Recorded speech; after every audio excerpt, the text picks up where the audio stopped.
Good morning, everybody. It's Dr. Steve Petteruti from Intellectual Medicine. I'm here with Shannon. Good morning, Shannon. Good morning. Well, you know, Shannon, today we're going to get right to the heart of the matter.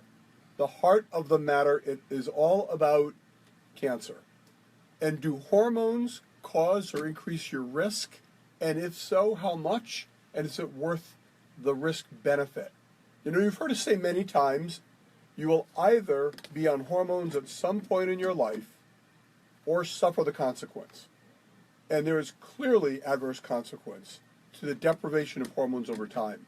So we have to talk about that, Shannon, and put this in context. The information and research is all over the place, and it tends to boil down to a knee-jerk reflex based upon a confirmation bias.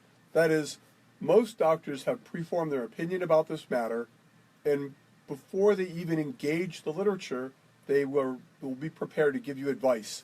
Now, today, if you listen closely, you're going to get all the information that maybe your doctor doesn't even have. We're going to talk about it in regular language so you can comprehend it and stay with me. And we invite you to join the conversation, right, Shan? They can call here, can't they? They sure can. You can call in, and if you choose to, we'd love to hear from you regarding, are you on hormones or not? If you are, what factors prompted you to take them? And if you're not, why not? What fears do you perhaps have? This is a huge fork in the road. You know, never before in the history of mankind, think about that, the history of Homo sapiens, have we been able to alter the course of aging. In the past, you didn't have to make this decision. There was no option. You simply got old. You shrank. Your brain slowed down. Your genitals shrank. Your sex function evaporated. And this, folks, this was called normal. And that perception of normal has persisted, even though we now have the knowledge and ability to alter it. You would think that medicine would embrace this concept enthusiastically. And yet, the advance of science overlaps medicine. Medicine is stuck in the mud. You go to see average conventional doctors, and God bless them, they are overwhelmed. They're doing all they can to keep up with the literature in front of them, let alone bang away on that stupid computer that they have to be subservient to get their brain around this concept. You know, we were at the Boston Museum of Science. Wasn't that interesting, Shan? That one display. That was great. I have a picture. I'm going to have to post that. Yeah, so we're walking through, and you know, we talk about the 120-year lifespan. And I've said this before, but when we created intellectual medicine and our attorneys looked at the structure, they said, 120, you think you really ought to put that out there? It's a little bit extreme. We said, absolutely. The science supports it. The knowledge about how cells age indicate that we should hit 120. And the question to ask is not, why can we hit 120? The question is, why don't we? If we're not getting over 100, it's because there are things that are corroding our health more quickly than it should occur. So we put it out there, and then subsequently we have gotten more and more evidence about the 120-year lifespan actually being within our reach. So there we are at the Boston Museum of Science, and there was a huge display, and it was headlined, is 120 the new 70? That is, can we make 100 become a younger age than it is now? And I believe the answer is yes. But to get there, we've got to embrace new information in some way before it becomes overwhelmingly, clearly, and universally acknowledged as beneficial. What do I mean? Well, these studies regarding longevity and health span, they take decades to complete. I mean, human beings already live a long time. If you want to put forth an intervention and say it's going to make you live longer, well, that study's hard to do because human beings are hard to experiment on. But let's circle back. For a while, when I was earlier in my medical career, we were all rushing to give women Prempro, and that was the artificial horse urine-derived hormone, Premarin and progesterone. These are not natural hormones. They were artificial then. They're artificial now. And yet, we had great results. Women felt better. Their hot flashes went away. Their mood enhanced. Their energy improved. Their bones were preserved. Their sexual functions preserved. Then came the Women's Health Initiative, and everybody read the headline and abandoned hormones. So let's look into that a little more deeply. That is, more recently, this past couple of weeks, the United States Preventive Services Task Force put out a proposed position paper stating that hormones should not be used to treat chronic conditions in women. Should not. Now, who are these people and why are they saying that? Well, these are 16 members. They're all volunteers. They're all appointed. They are highly esteemed professionals and academicians. They are research-based. They have been highly trained with advanced degrees. In other words, they're out of touch with common people. I respect their pedigree, but in certain ways it can become myopic to live in that academic bubble and not engage the real world. So here's what they found, folks. They found that replacing hormones in women will absolutely reduce your risk of having a fracture. It will reduce your risk of diabetes. It will possibly reduce your risk of colon cancer.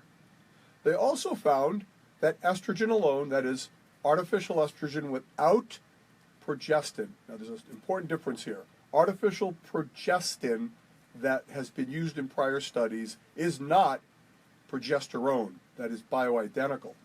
What the study found, however, is estrogen alone did not increase breast cancer risk. In fact, they saw a decreased rate of risk. So think about that for a moment. Improvement in fracture risk, a decrease in diabetes, and their conclusion was that you shouldn't use it. Well, why not? I mean, who wants to have an increased fracture risk and diabetes risk? How many fractured hips are out there? How many of those fractured hips land women in nursing homes? Well, they concluded that the risk was too great because of breast cancer increase. Let's talk about that. That's at the heart of the matter. A lot of women avoid hormones because they're terrified about breast cancer. A couple of background studies will shed light on this.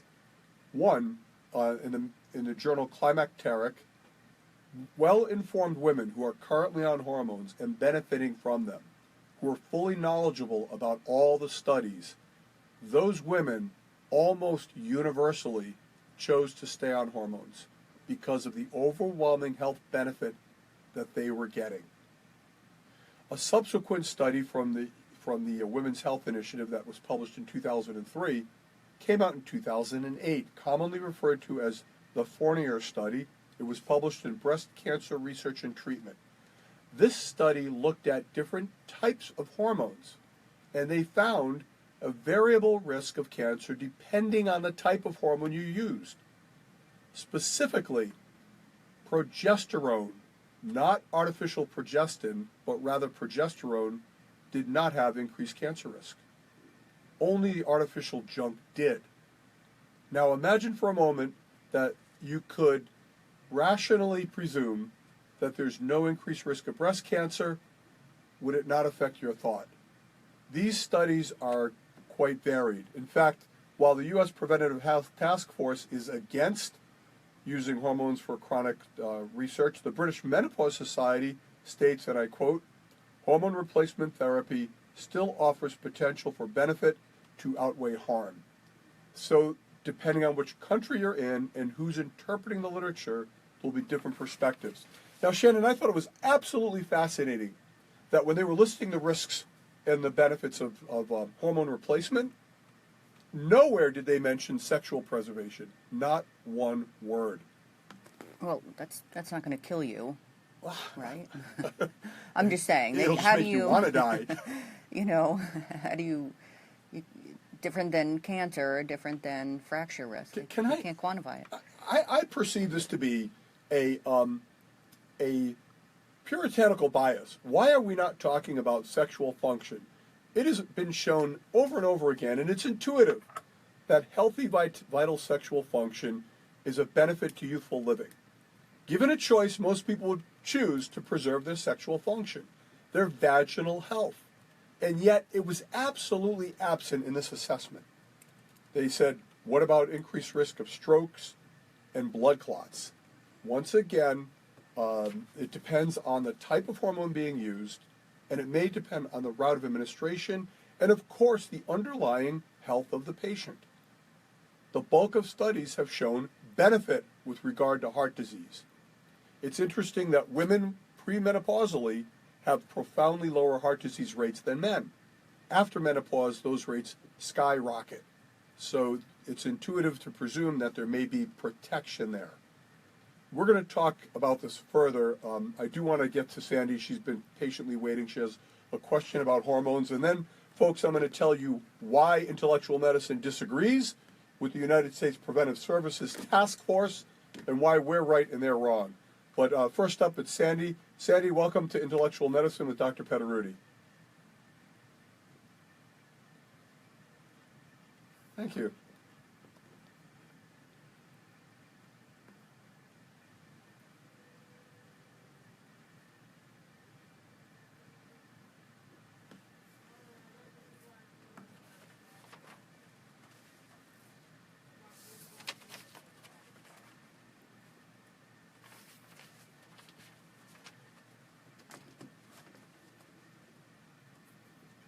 That's a brilliant question, Sandy. Thank you for bringing it up, and this comes up often. The risks for blood clot do increase as you get older. There are a couple of details that need to be reviewed. One of them is that you need to be genetically tested to see if you have an intrinsic blood clotting disorder, what they call a thrombophilia. That can easily be done with a blood test. In the absence of a thrombophilia, it becomes a function of really what you value the most. We know that if you start hormones, the clotting story seems to be like this. The first 3 months starting hormones, if you have a baseline increased risk, there may be a slight tick upward in clotting risk. After that, it seems to stabilize. It appears as if people with high risk, those with arterial disease, may be at increased risk initially, but then over time, the benefit of hormones continues to improve the condition of the arteries. You know, hormones will reduce your LDL, the bad cholesterol, increase your good cholesterol, and open up arteries. They vasodilate. So there's a lot of cardiovascular benefit theoretically to be had.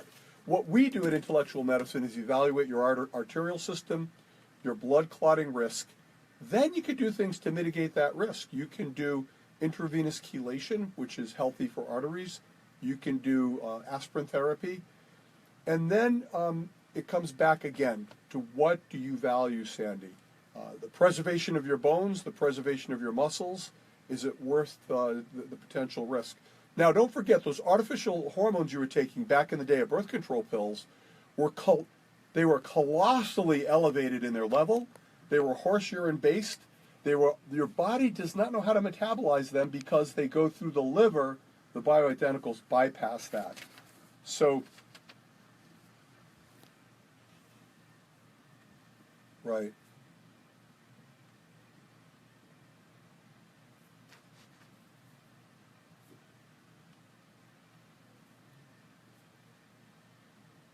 Yeah.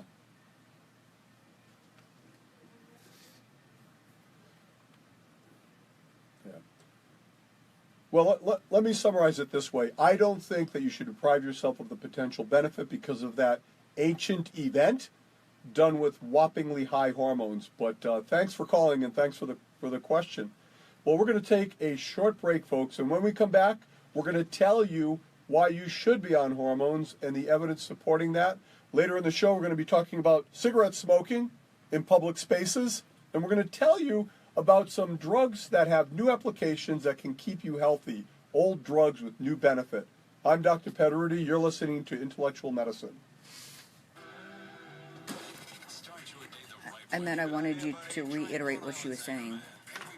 Like, so you're 65, when you were 25, you had a blood clot. Okay. I should do that when I come back. Just because they don't... Oh, yeah, they don't hear it there. Anyhow, folks, that was a 65-year-old woman who, when she was 24, experienced blood clots after being given high-dose oral contraception. Think about that. That's 40 years ago. 40 years ago, the doses were exceedingly high, and the hormones themselves are artificial. They're horse urine derived, molecularly different from what our body normally makes. The body has trouble detoxifying those hormones, and when they go through the liver, they do have an effect of increasing clotting factor. The bioidenticals are quite different in their means of application. We do not use estrogen or testosterone orally. Progesterone can be done orally. Furthermore, they're bioidentical, which means it's the identical molecule that your body's been seeing its entire life. So the risk of blood clot, we believe, correlates with the type, the dose, and the route of administration. There's no pathway of treatment that is devoid of all risk. This comes a matter of what you value. In Sandy's case, I would argue in favor of starting therapy sooner than later because of the cumulative benefit. We get this question a lot. In fact, we'll talk about it when we come back after the break. Should older people start hormones?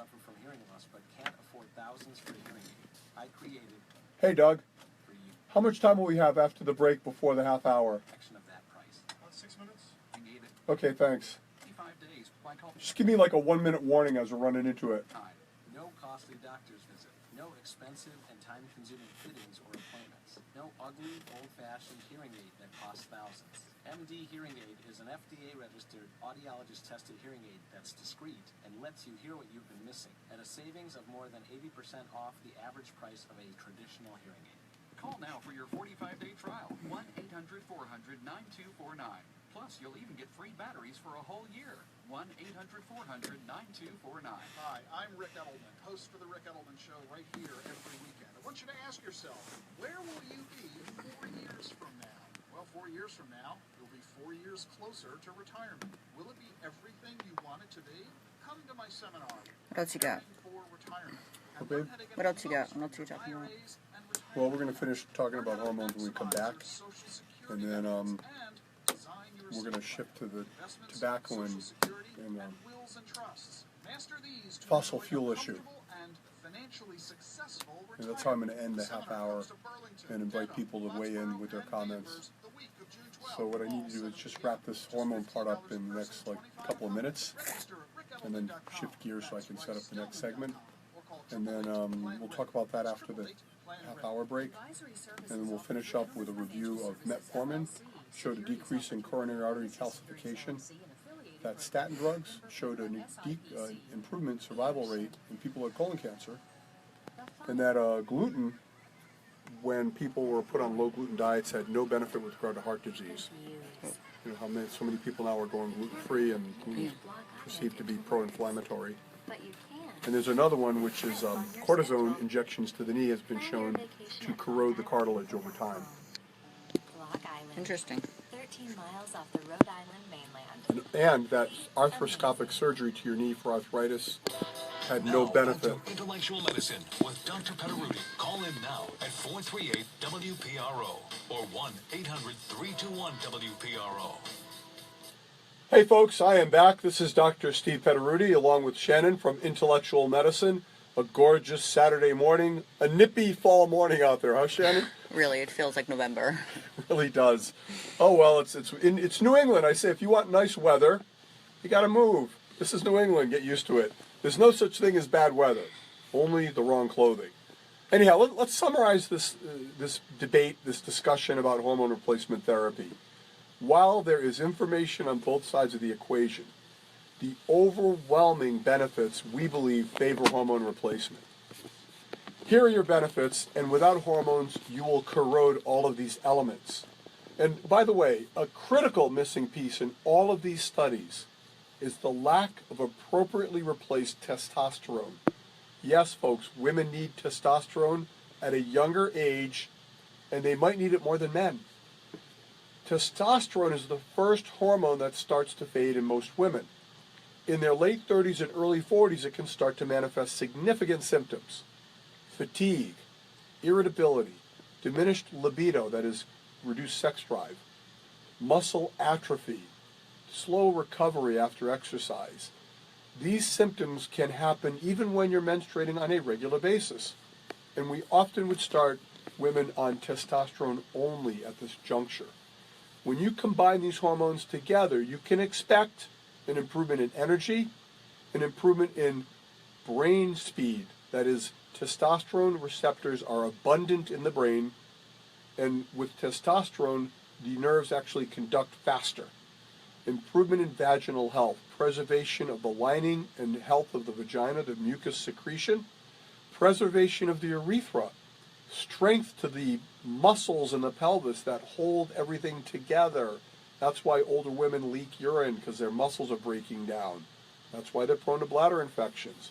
Now, for men, there's preservation of genital health as well, but the focus here in the moment is on women. Bone preservation, I can't emphasize this one enough, Shannon.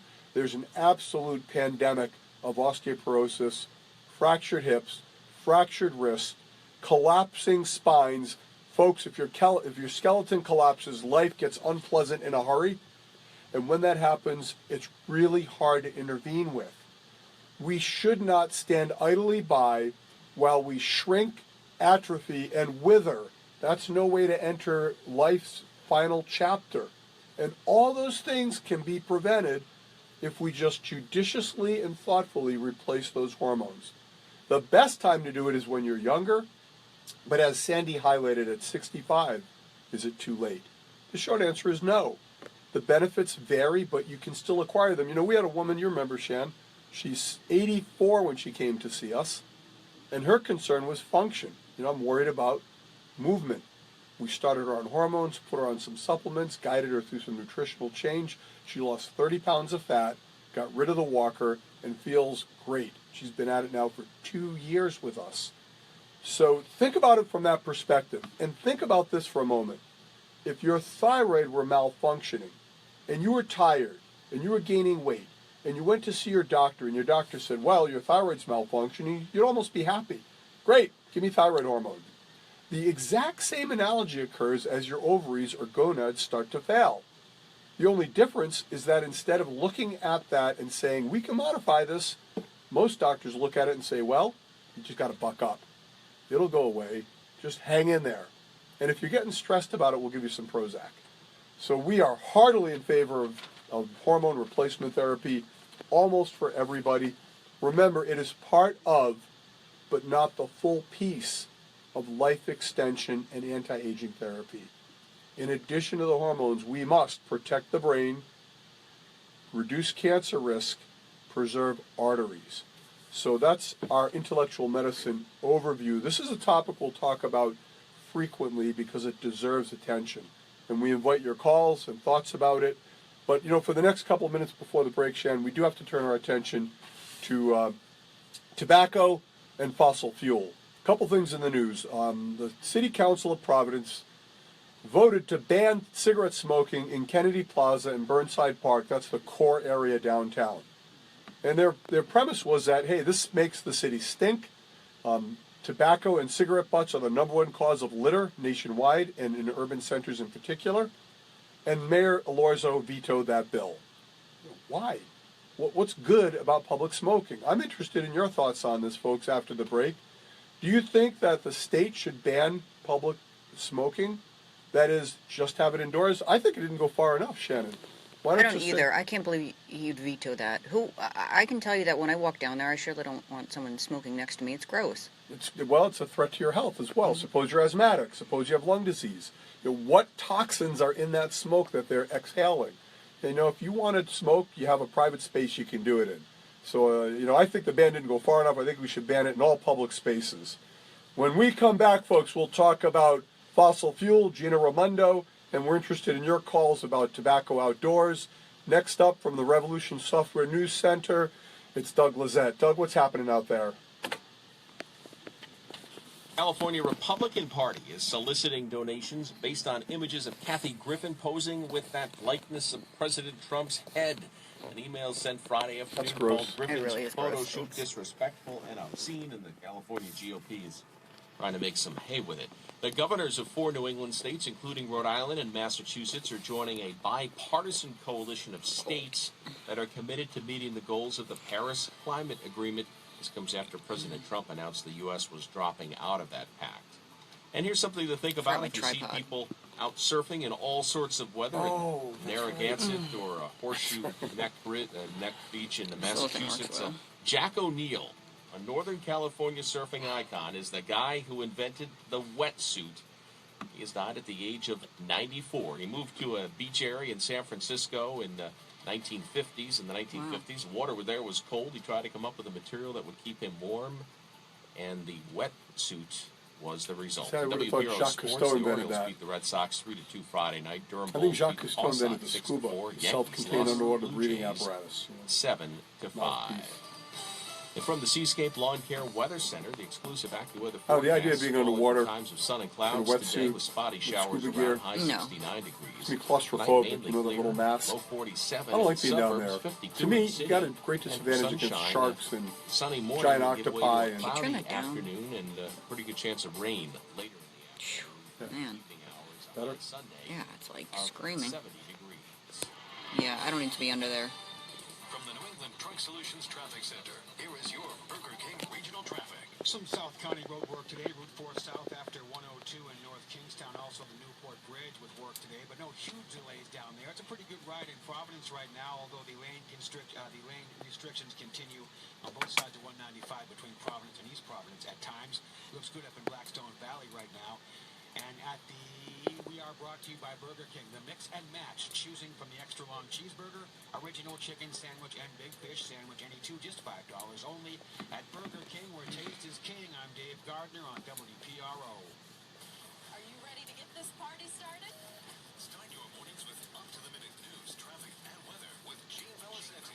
I like it. Play the game of the week with Gene every Friday morning to win tickets to the New England Brew Fest at Loon Mountain Resort in New Hampshire. How fun! Gene has tons of games to play and fun ways to win. I'd really like to win. The Game of the Week, sponsored by Rhode Island Credit Union. More than just banking. Win tickets to the New England Brew Fest at Loon Mountain Resort with Gene and the Game of the Week on WPRO. This is Joe Petteruti, co-owner of the Kitchen and Countertop Center in New England, with some exciting news. Our new showroom is now open on Eston Avenue, Kentucky, with over 40 custom kitchen and bath displays, along with 3,000 square feet of installed countertops for you to view. It's the largest designer showroom in New England. What makes KCC any different from the rest? Number one, we do all the work ourselves. We have our own installers, plumbers, electricians, and finish carpenters, so we can stay on time and budget with your kitchen and bath remodel. Number two, we have the area's largest selection of granite and quartz products for you to choose from in our drive-through granite. That hat looks cute on you. KCC takes your project from the initial consultation and design right through to finishing touches. Doing it yourself or have your own contractor. Looks going to be a decent day for the DVD fest they have going on out there. KCCNE.com. Hear the music last night? Happy customers It's sort of cool. amazing selection of before and after pictures. Stop in our new showroom on Eston It's really Avenue, nice walking down through the Countertop Center of New that England. river park. Difference is in the details. People were scattered about. You hear the music playing in the background. Nice ambiance. I hope they have more people today. Yeah, I don't know. It just, through my eyes, it just didn't look like a huge crowd. And I wouldn't do it in the rink. That's a huge space. Well, Like, I found that they weird. have different venues. I know, but Yeah. I think that's just a very big space to have to fill. Yeah, You know? it might be better if they had a scattering of like Little. activities, jugglers, puppet shows, I don't know, stuff like that. You know, almost like you see at Faneuil Hall. Right. Street performers. I think street performers are always fun. But the other thing is, you look at the type of music. It's almost like a Latin music festival. You know, I don't see a wide range of.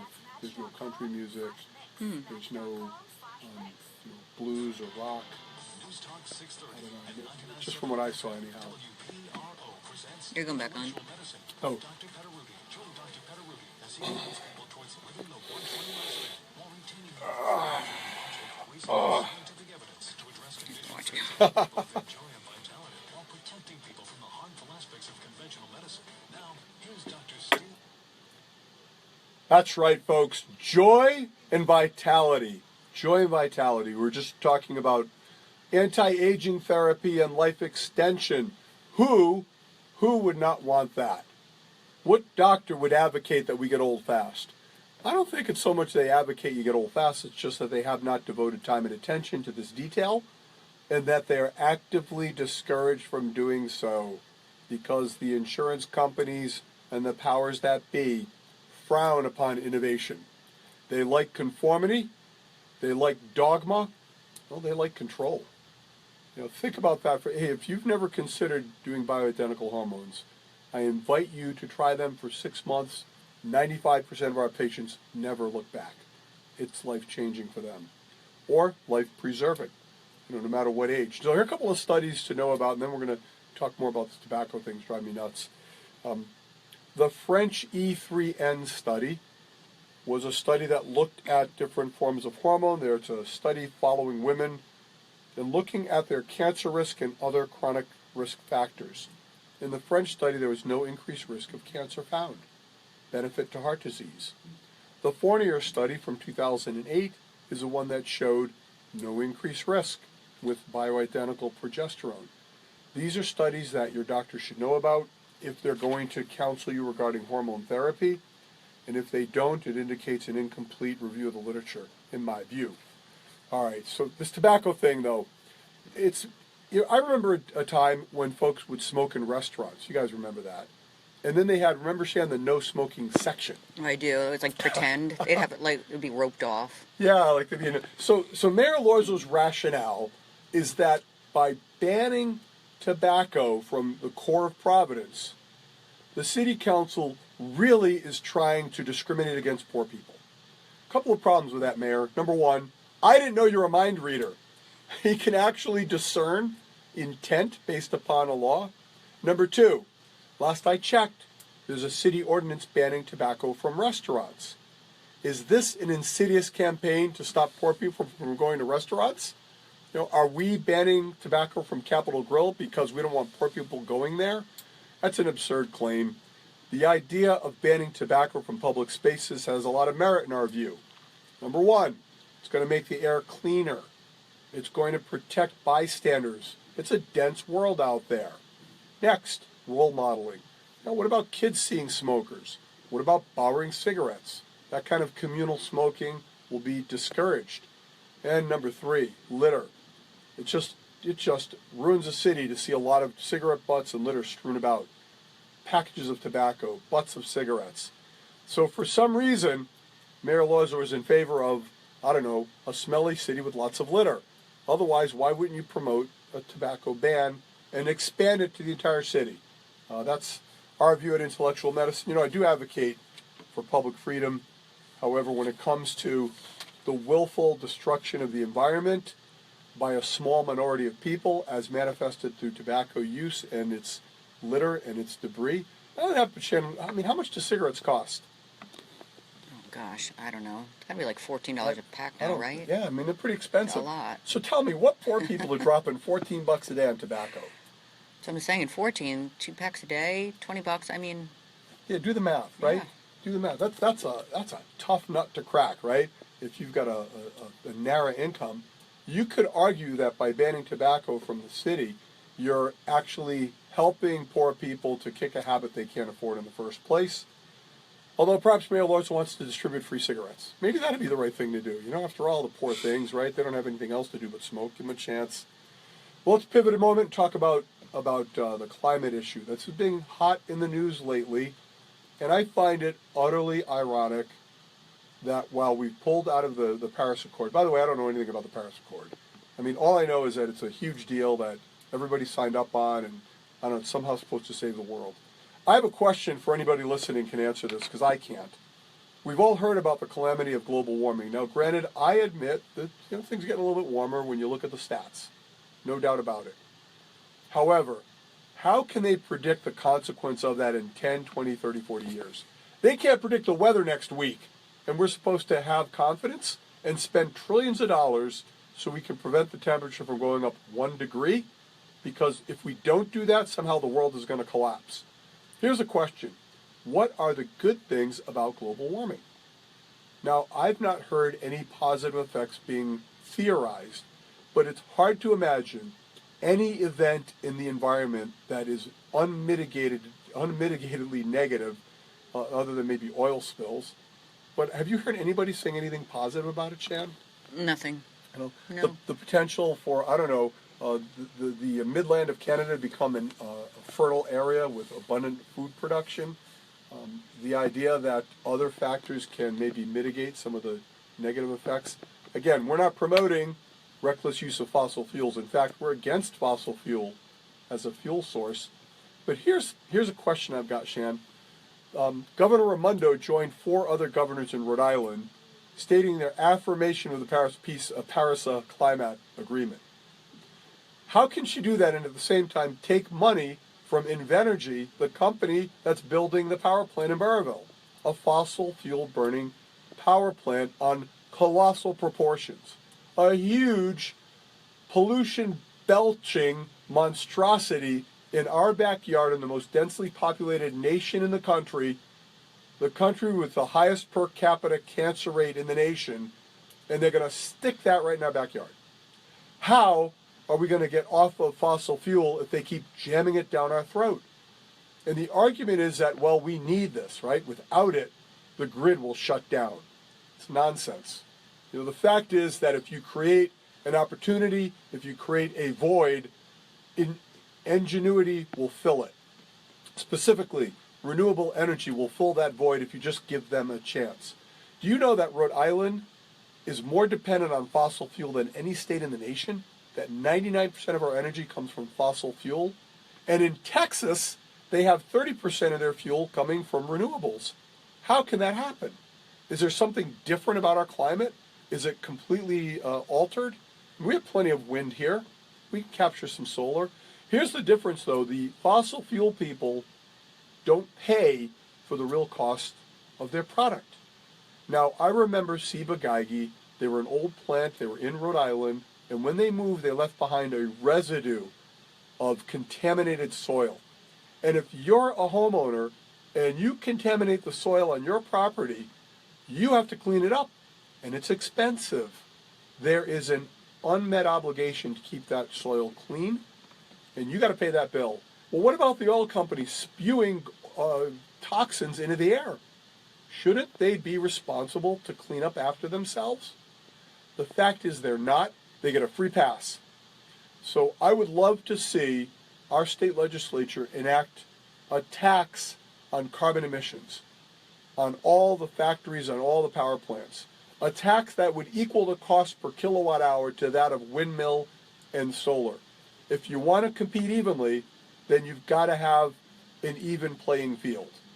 Wind does not leave carcinogenic and carbon residue, nor does solar.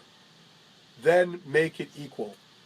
For every amount of soot and smog that these factories produce, they should be taxed accordingly. That's what I think, Shan. Try to make it a fair game. Because you do that sort of thing. I've done this before. You do the return on investment. You're trying to figure out, should I put in solar panels? And it's hard because the price of oil fluctuates so much, and most people move within 5 years. If they took into account all the negative consequences of production, including oil spills, the price would be much higher than what it currently is, and renewables would have an equal footing. So that's our opinion here. We don't like public smoking. We don't like fossil fuel burning, and we think that this plant in Burrillville should be killed. It should not be built. And if they're going to build it, they should tax the snot out of it so that the cost to run that plant is equal to the cost of running a windmill off of Block Island. More windmills, less fossil fuel. Well, listen, folks, when we come back, we've got another break coming up, but after our next break, we're going to be talking about two medications, old medicines. Metformin is one, the statin drugs are others, that have been shown to have novel benefit, and we're going to share that with you. And we're going to share with you how to protect your knees from the adverse consequence of treatment for arthritis. And a word about gluten. Does it really cause heart disease, and is it inflammatory? I'm Dr. Petteruti. This is Intellectual Medicine. We'll be back after the break.